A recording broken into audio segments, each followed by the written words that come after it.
Hello students, hopefully आपको HCF और LCM के पहले 3 वीडियोस अच्छे से समझ में आ गए होंगे और आपने क्वेश्चंस भी सॉल्व करके देखे होंगे।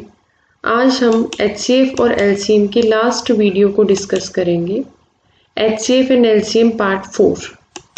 बेटा इसमें हम जो टॉपिक्स कवर करने जा रहे हैं वो है application of HCF and LCM in mathematical problems, कि जो प्रॉब्लम्स आपकी बुक में दी हुई हैं मैथमेटिकल उसको कैसे सॉल्व करना है, and application of the HCF and LCM in the everyday problems, कि एवरीडे लाइफ में भी आपको बहुत सारी कंक्लूजन्स निकालने पड़ते हैं, तो उन केसेस में आप HCF और LCM को कैसे यूज कर सकते हो। And last one is are practice questions, कि आपको कुछ क्वेश्चंस दिए जाएंगे जिससे आपको ये जज होगा कि आपको ये टॉपिक कितना क्लियर हुआ है और कहाँ पे आपको प्रॉब्लम है। रिकॉल करने के लिए मैं आपको बता दूं कि पहले 3 वीडियोस में हमने डिटेल में डिस्कस किया है, first of all prime numbers, composite numbers, multiples, factors, methods of HCF and LCM, और उसके अलावा हमने काफ़ी सारे टिप्स भी डिटेल में डिस्कस किए हैं। Now come to the first part of this video, mathematical problem. देखो बेटा, अब आपको ऐसी प्रॉब्लम दी होती है, find the greatest number that divides 14, 27 and 40, leaving the remainder 2, 3 and 4 respectively।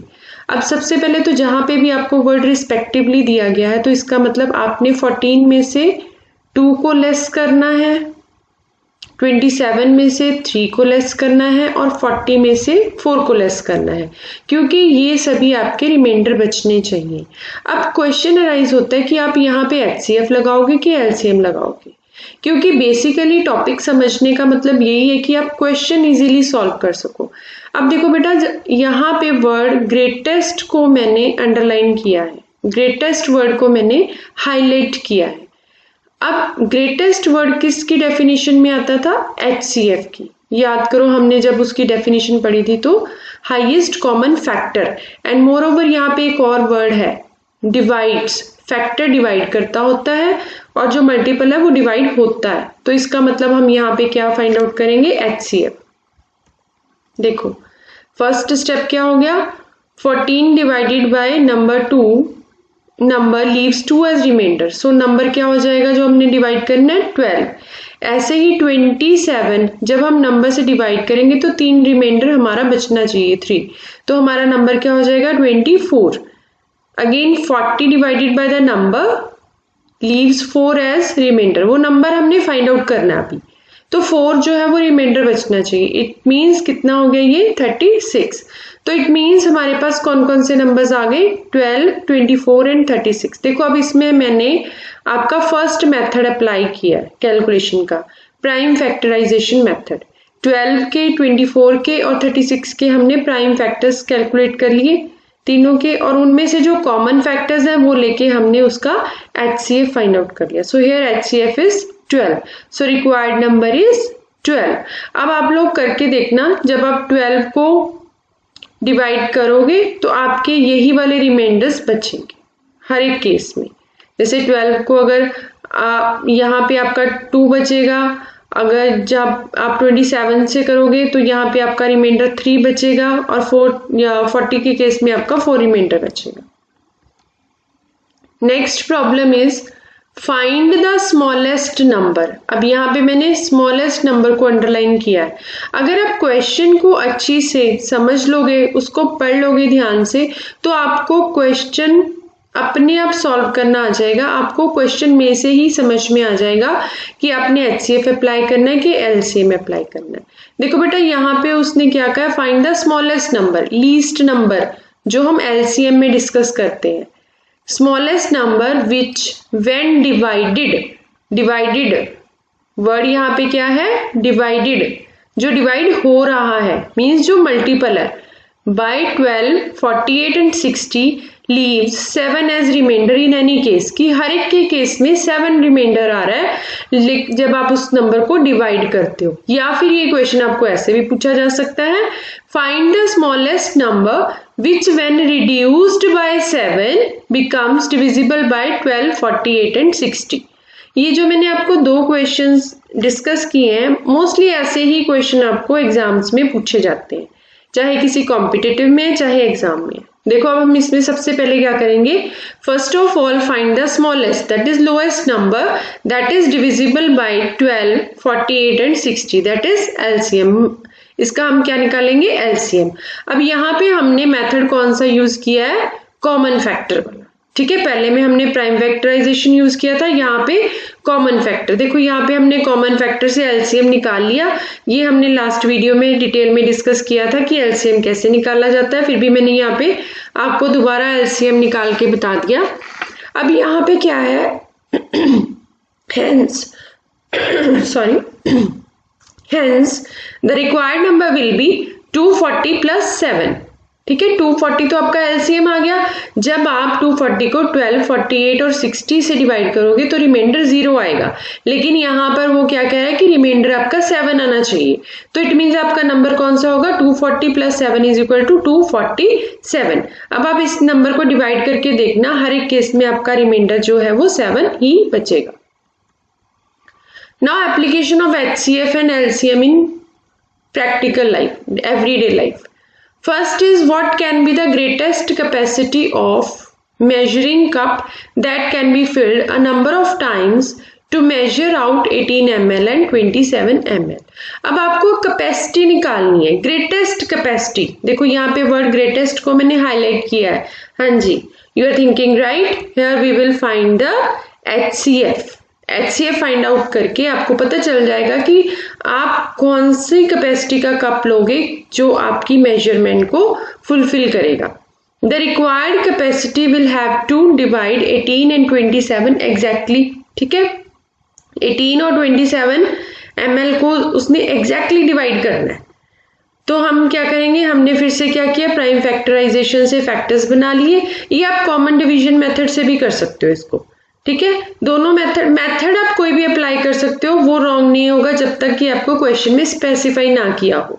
अब देखो हमने इसके फैक्टर्स निकाल लिए, 18 के भी और 27 के भी।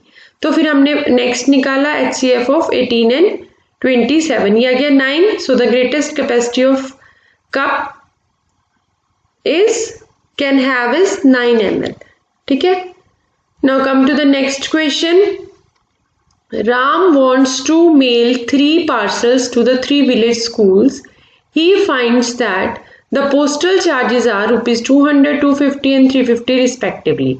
If he wants to buy stamps only of one denomination वैसे तो मुझे लगता है कि सबको पता होगा, फिर भी आपकी नॉलेज के लिए मैं एक्सप्लेन कर दूं। जैसे 10 रुपीज का नोट होता है, उसकी वैल्यू 10 होती है, 50 रुपीज के नोट की 50 होती है, 100 रुपीज के नोट की वैल्यू 100 होती है। तो उसके ऊपर जो लिखा होता है, मीन्स जो उसकी वैल्यू होती है, उसको हम बोलते हैं डिनोमिनेशन। वो कहते हैं कि उसने 3 पार्सल्स भेजने हैं। जो फर्स्ट पार्सल है उस पर 200 रुपीज की स्टैंप लगनी है, सेकेंड वाले पार्सल पे 250 की स्टैंप्स लगनी है और थर्ड वाले पार्सल पे 350 की स्टैंप्स लगनी है।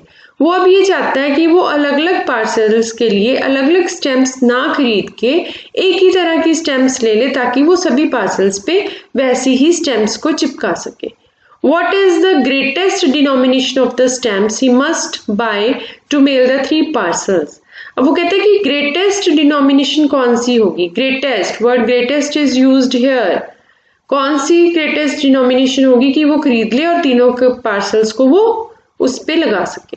तो हम क्या करेंगे, सबसे पहले क्या करेंगे, firstly we have to find the greatest number which divides all the number, that is HCF। तीनों का हमने HCF निकाल लिया। HCF के केस में हम सिर्फ यही वाले फैक्टर्स को लेते हैं। सो HCF is 2 into 5 into 5 is equal to 50. So Ram will buy stamps of highest denomination of 50 rupees. Means देखो जब आप वो 50 रुपीज की स्टैम्प्स लेगा तो वो 200, 250 और 350 तीनों में 50-50 वाली स्टैम्प्स को, जैसे फर्स्ट केस में वो 4 स्टैम्प्स लगा देगा, सेकंड केस में 5 स्टैम्प्स और थर्ड वाले केस में वो 7 स्टैम्प्स अप्लाई करेगा। Now come to next question. 3 brands A, B and C of the pens are available in a packet of 12, 18 and 24 pens respectively. If a shopkeeper wants to buy an equal number of pens of each brand, what is the minimum number, minimum lowest minimum number of packets of each brand he should buy. अब सबसे पहले question को ध्यान से समझो। Maths पढ़ने का बच्चे एक सबसे बेसिक तरीका क्या है कि आप क्वेश्चन को 2 बार रीड करो, उसको अच्छे से समझो। अगर आपको क्वेश्चन समझ में आ गया तो आपकी आधी प्रॉब्लम सॉल्व हो जाती है। अब इसमें क्वेश्चन क्या दिया हुआ है कि पेन के पैकेट्स हैं, एक पैकेट में 12 पेन आते हैं, सेकंड पैकेट में, बी पैकेट में 18 आते हैं और सी पैकेट में 24 आते हैं। जो शॉपकीपर है वो चाहता है कि वो हर एक पेन इक्वली मीन्स कि अगर ए पेन है तो उसके पास ए के भी 10 पेन्स हो, बी के भी 10 पेन्स हो और सी के भी 10 पेन्स हो, फॉर एग्जाम्पल। ठीक है, तो वो ये चाहता है कि वो हर एक ब्रांड के कितने कितने पेन्स खरीदे ताकि उसके पास हर एक ब्रांड के इक्वल नंबर ऑफ पेन्स हो। क्या करेंगे हम? In this case we need to find out minimum number of packets, that is LCM. हम इसका एलसीएम निकाल लेंगे। एलसीएम हमारा आ गया 144। इट मींस उसको ए ब्रांड के भी 144 पेन्स खरीदने हैं, बी ब्रांड के भी 144 और सी ब्रांड के भी 144 ही पेन खरीदने हैं। तो अब देखो जो ए ब्रांड है उसके एक पैकेट में 12 पेन्स हैं, इसका मतलब उसको ए ब्रांड के कितने पैकेट्स खरीदने पड़ेंगे? 144 divided by 12, that is 12 packets. B brand के कितने पेन्स खरीदने पड़ेंगे? 144 divided by 18, that is 8 packets. और सी ब्रांड के 144 divided by 24, that is 6 packets. Clear to all of you? Now come to next very important question. ऐसा question generally paper में भी आता है और ऐसा क्वेश्चन जनरली कॉम्पिटिटिव्स में भी आता है। होता ये बहुत इजी है बट जनरली बच्चे इसमें कंफ्यूज होते हैं। The HCF of 2 numbers is 3। आपको यहाँ पे HCF दिया गया है 3। इफ द प्रोडक्ट इज 270, अगर 2 नंबर्स का प्रोडक्ट 270 है, व्हाट इज द LCM? तो उनका LCM क्या होगा? देखो हमने लास्ट वीडियो में एक फॉर्मूला पढ़ा था। फॉर्मूला क्या था? HCF into LCM is equal to product of the numbers. Means हमने ये पढ़ा था कि अगर आप HCF और LCM को मल्टीप्लाई करते हो तो वो हमेशा 2 नंबर के प्रोडक्ट्स के इक्वल होगा। अब यहाँ पे हमारा स्टेप 1 क्या आ गया? देखो हमें HCF दिया हुआ 3 इंटू LCM, क्योंकि LCM हमें नहीं पता तो हम LCM की जगह पे LCM लिख देंगे। HCF 3 हो गया is equal to product of numbers क्या है? 270। The next step is LCM is equal to 270, वहां जाके 3 जो है वो डिवाइड हो गया, 270 divided by 3। Then come to next step, so LCM is equal to 90। अब देखो ये इतना इजी था। यहाँ पे ज्यादातर बच्चे कहाँ कंफ्यूज हो जाते हैं कि वो इस चीज के पीछे पड़ते हैं कि पहले नंबर्स फाइंड आउट करें फिर उसके बाद LCM पता चलेगा। अगर आपको ये फॉर्मूला याद है तो आपको नंबर्स फाइंड आउट करने की बिल्कुल भी जरूरत नहीं है। देखो मैंने नोट में स्पेसिफाई भी किया है, we need not to find the numbers here for finding LCM। हमें LCM फाइंड आउट करने के लिए कोई भी नंबर को पता होना जरूरी नहीं है। अब मैंने यहाँ पे 2 प्रैक्टिस क्वेश्चंस दिए हैं, मैंने साथ में आंसर्स इसके दे दिए इसलिए ताकि आप ये पता कर सको कि आप सही हो या नहीं। देखो फाइंड द लीस्ट नंबर, यहाँ पे important word is least. Find the least number which after being increased by 5 is exactly divisible by 7, 12 and 14।